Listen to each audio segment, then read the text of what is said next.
Well, welcome back to the Bible Reading Challenge podcast. My name is Aaron Ventura, and this is episode 6 of our Reader's Guide to the Book of Revelation.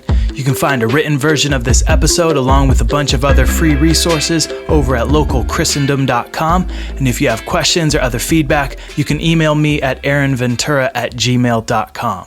In Revelation 6, Christ the Lamb begins to open the seals from the scroll in chapter 5. 6 of the 7 seals will be opened in this chapter.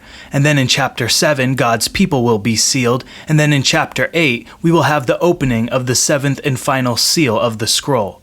When the first 4 seals are opened, one of the 4 living creatures says, "Come and see." Then John sees, corresponding to each seal, first a white horse, then a red horse, then a black horse, and then a pale or green horse, and upon each horse a rider.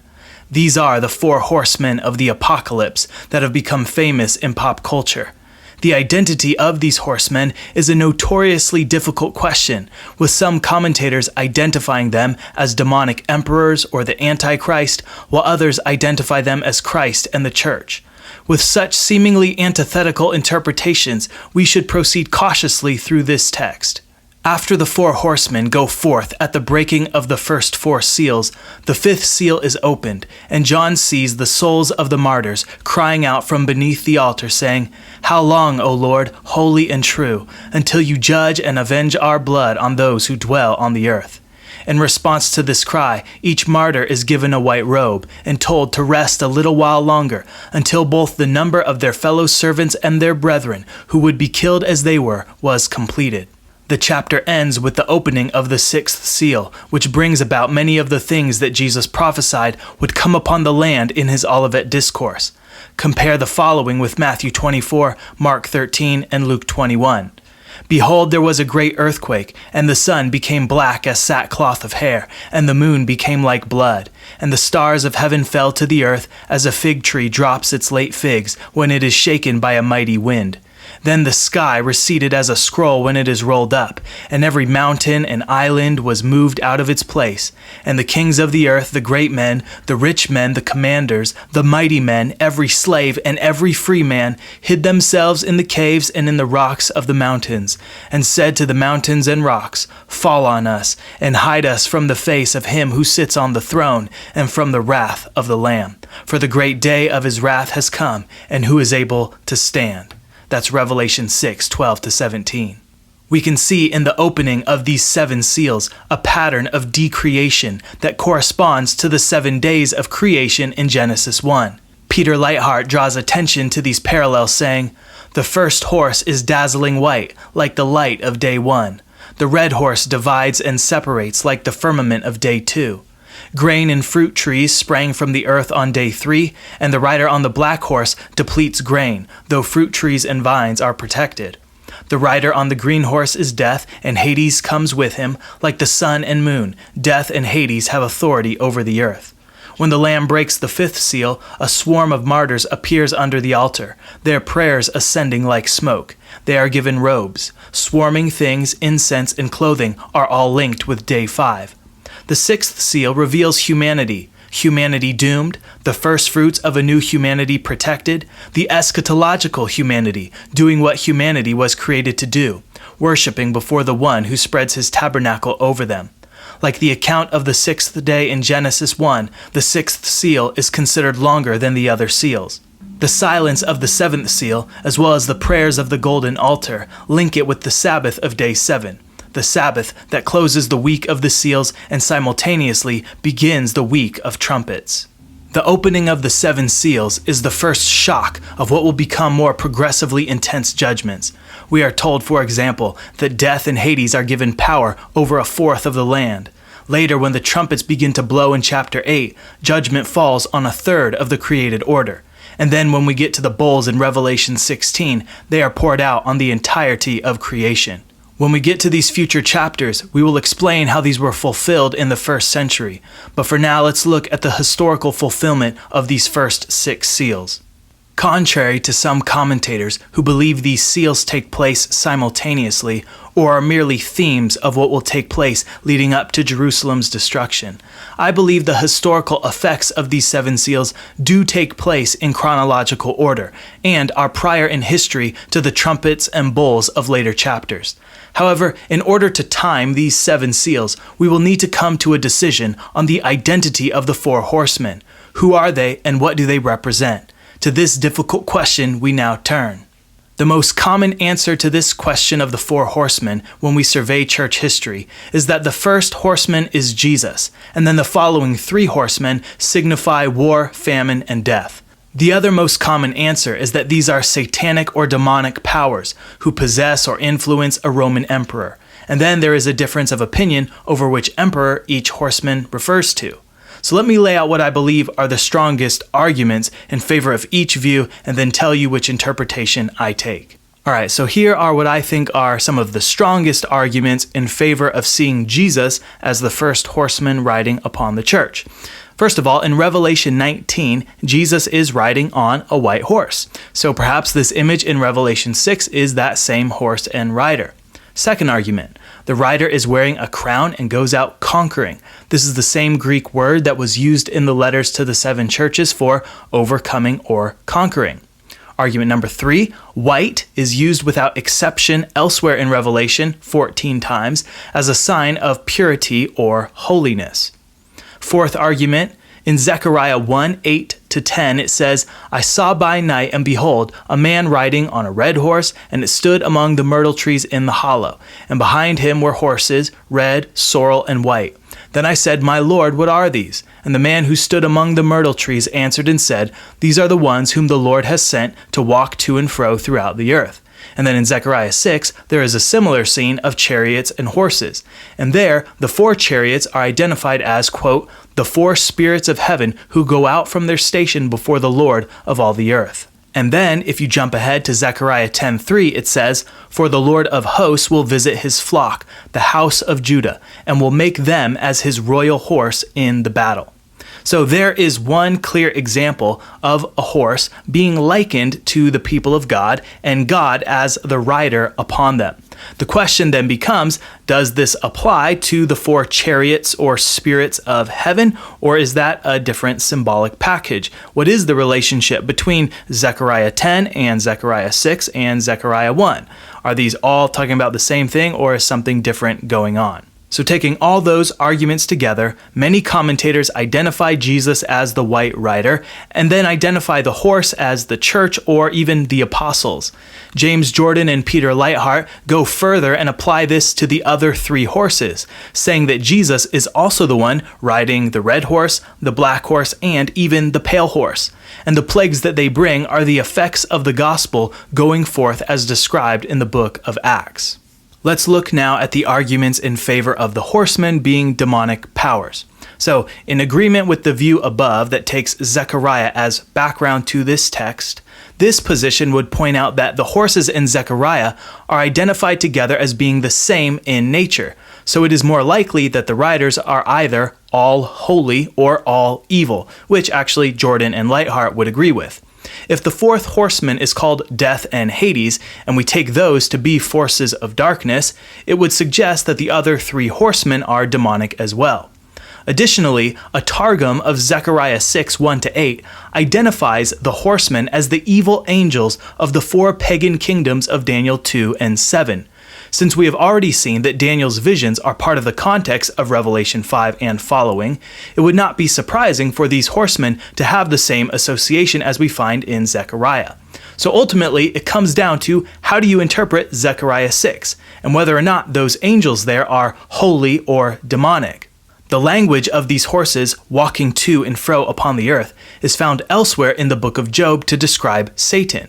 And the Lord said to Satan, From where do you come? So Satan answered the Lord and said, From going to and fro on the earth, and from walking back and forth on it. So I think this is a strong argument in favor of seeing these horsemen as evil forces, like Satan, that answer to God and do his bidding. A second argument is that although the language of conquering is used in the letters to the 7 churches, it is also used later in the book to describe the beast oppressing the saints. so conquering can be both a positive and negative image in Revelation. A third argument is that Revelation 12 and 13 portray Satan and his minions as using deception, especially through imitation of Christ's appearance. So it would not be surprising to find a counterfeit white rider before the revelation of the true white rider later in chapter 19.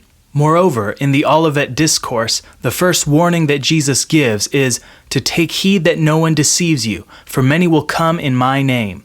It was common for Roman emperors to exalt themselves as gods, and many Christians were martyred for refusing to confess that Caesar is Lord. Perhaps this white rider is an example of what Paul says in 2 Corinthians 11:14, that even Satan himself transforms himself into an angel of light. Jesus says, "Do not be deceived." Finally, the language of power and authority being given to the riders seems to contradict what Jesus says in Matthew 28:18-20 and the scene we just saw in Revelation 5, where the Lamb is said to already possess all authority and power. It would seem strange then, if the horsemen are Jesus, for Jesus to be giving himself what he already possesses. Furthermore, this language of "it was given to them" is used later in Revelation 8 and Revelation 13 to refer to authority that is granted to a lesser demonic power. So I believe this latter interpretation makes the most sense of the passage. Jesus is the Lamb who opens the 7 seals, and he is the one who sends forth these demonic 4 horsemen to execute his judgments.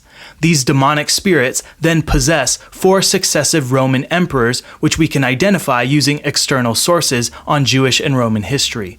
This is similar to what we find in 1 Kings 22, where God says to his heavenly host, "Who will persuade Ahab to go up, that he may fall at Ramoth Gilead?" So one spoke in this manner, and another spoke in that manner. Then a spirit came forward and stood before the Lord and said, "I will persuade him." The Lord said to him, "In what way?" So he said, "I will go out and be a lying spirit in the mouth of all his prophets." And the Lord said, "You shall persuade him and also prevail. Go out and do so. Therefore look, the Lord has put a lying spirit in the mouth of all these prophets of yours, and the Lord has declared disaster against you." So God uses evil and lying spirits in his heavenly host to inhabit false prophets and tear down kingdoms.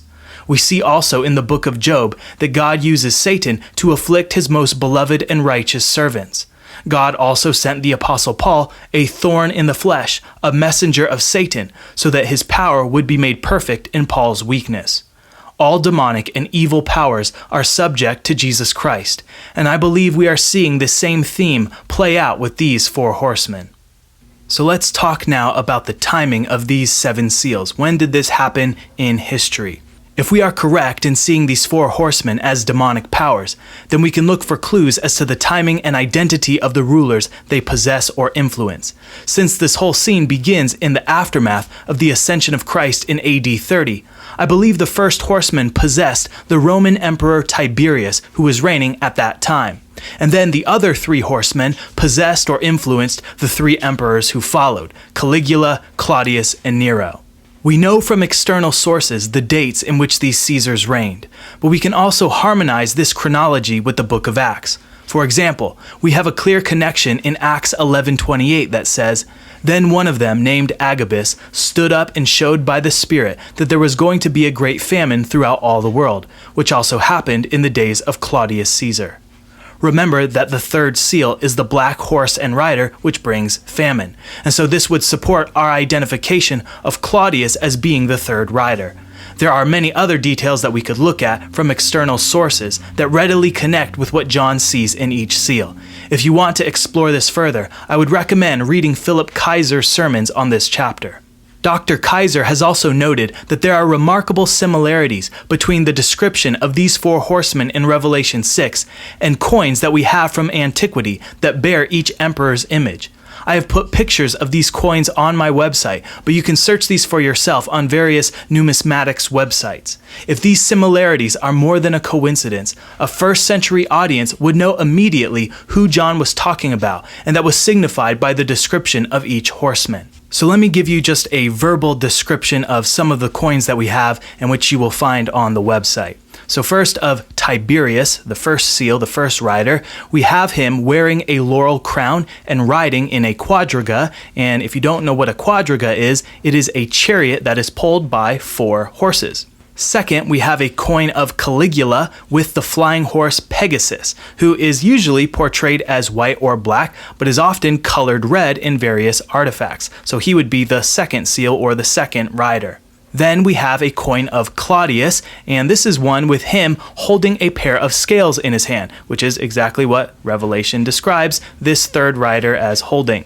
And then fourth, we have Nero. And there are a lot of coins of Nero. I looked through hundreds of these, and I've posted one that has Nero on one side, and then on the flip side of the coin, there is the god Hades riding in a quadriga, and he is carrying Persephone, who he abducts and rapes. And in Roman religion, Persephone was the goddess of death, or the goddess of the underworld. So death and Hades and Nero all on the same coin.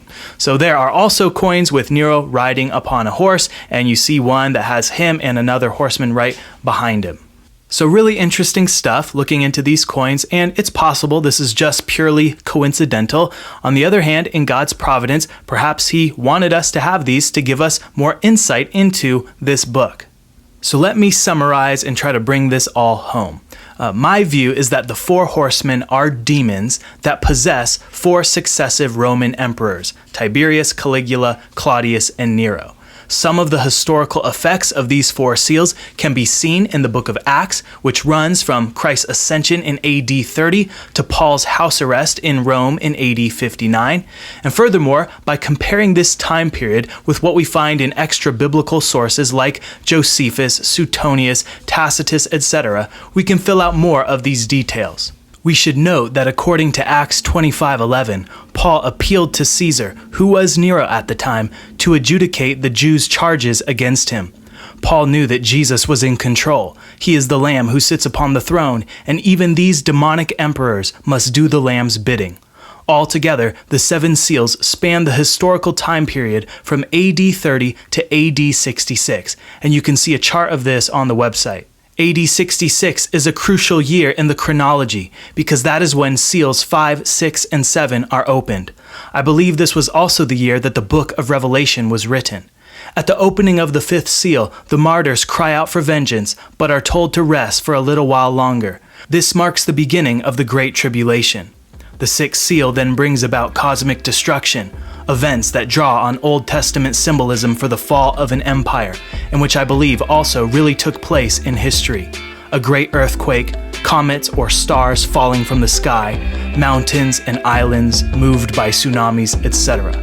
In the next episode, we will look at Revelation 7, which is a continuation of this 6th seal. And until next time, keep on reading.